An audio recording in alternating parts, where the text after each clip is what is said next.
if you're experiencing issues with account synchronization in The Sims 4, follow these steps to troubleshoot and enhance your gaming experience. This guide will help you resolve common sync problems effectively. Step 1. Check your internet connection. Ensure that your internet connection is stable and working properly.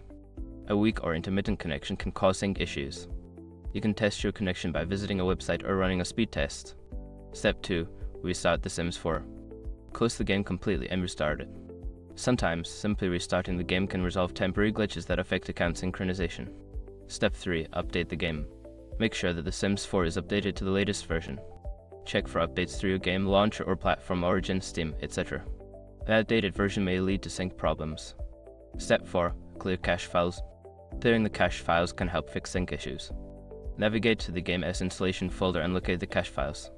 Delete them, then restart the game. This can refresh your game data and improve synchronization. Step 5. Relink your account. If the problem persists, try unlinking and then relinking your EA account. Go to the game settings, find the account section, and follow the prompts to unlink and then log back in. This can refresh your account connection and resolve sync issues.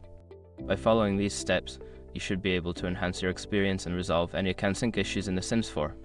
If problems continue, consider reaching out to EA support for further assistance.